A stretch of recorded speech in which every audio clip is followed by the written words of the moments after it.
Today, we're diving into something really fascinating. It's a single four-line prophecy from Nostradamus, one that has had people scratching their heads for centuries.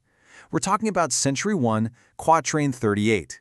Its words are, well, they're pretty cryptic, but they seem to paint a startlingly clear picture of a major conflict. So let's see what secrets we can pull out of it. And that really brings us to the big question, right? Can a poem written almost 500 years ago actually predict a conflict with this kind of airy detail? We're going to approach this like historical detectives, you and I, digging into the evidence inside the text itself. All right, so first things first, let's look at the quatrain itself. And you've got to remember, we're not just looking at a poem. This is a historical artifact, written in a version of French that's centuries old.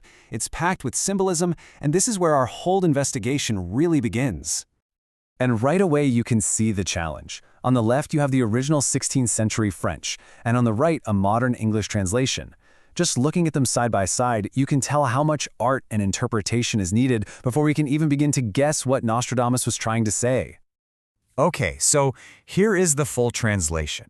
The language is really poetic, isn't it? It's ominous, and it tells a kind of symbolic but clear story of a conflict. Before we start breaking it down line by line, just let those words sink in for a second. There's a real power to them. So now, let's get into the good stuff. We're going to start our line-by-line analysis, and we'll begin with these really powerful symbols that Nostradamus uses to talk about the winner of this conflict. The prophecy opens with this incredibly strong imagery. It doesn't name a person or a country or an army. It just describes what appears to the victor. So the question is, what in the world do the sun and the eagle actually represent? Well, the consensus among interpreters is that these are not literal objects in the sky.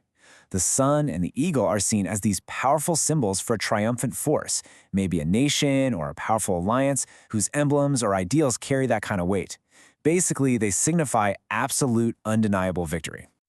All right, so from that vision of glory, the prophecy's tone just completely shifts. It moves away from the victor and focuses on the absolutely hopeless situation of the defeated. It paints a picture of something that feels, well, completely inevitable. A vain response. Let's think about what that actually means. It's telling us that any attempt by the losing side to fight back, to push back, to negotiate, anything at all, is completely, utterly useless. It's not just that they're going to lose, it's that their struggle is futile from the very beginning. And this next line just hammers that point home. It really emphasizes how unstoppable this victorious force is. Nostradamus lists the core things you'd find in any war: the trumpet for commands, the cries of the soldiers, the armor for protection, and he just says, nope, none of it will work. The victor's momentum is absolute. And that brings us to the final, and frankly the most chilling line of this whole quatrain. This is where the prophecy reveals the terrible price of this conflict, and what the peace that follows it actually looks like. This last line, man, it just hits hard. That word, vindictive, that's the key. This is not a peace of forgiveness or reconciliation. It's a peace that's born from revenge. It's a settlement that is brutally forced upon the defeated. So the prophecy is crystal clear on this point. The conflict doesn't just end, it is concluded. Peace is brought about through a harsh, decisive judgment, one that is sealed by death at a very specific, appointed time.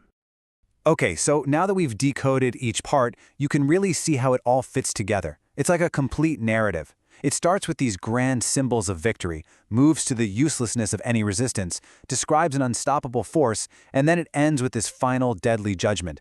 It's a whole story packed into just 4 lines. So, with all that context in our minds, let's hear the quatrain just one last time. The sun and the eagle will appear to the victor, a vain response is assured to the defeated. Neither trumpet nor cries nor armor will stop them, vindictive peace will be achieved by death at the appointed hour. It sounds different now, doesn't it? Less like a vague poem and a lot more like a chilling blueprint for war. And that brings us right back to where we started, to our central question. What is this text really? Is it a specific prediction? Is it just a piece of dark symbolic poetry? Or could it be something more universal, a timeless warning about the brutal nature of power and the ultimate cost of conflict? That, right there, is the enduring mystery of Nostradamus.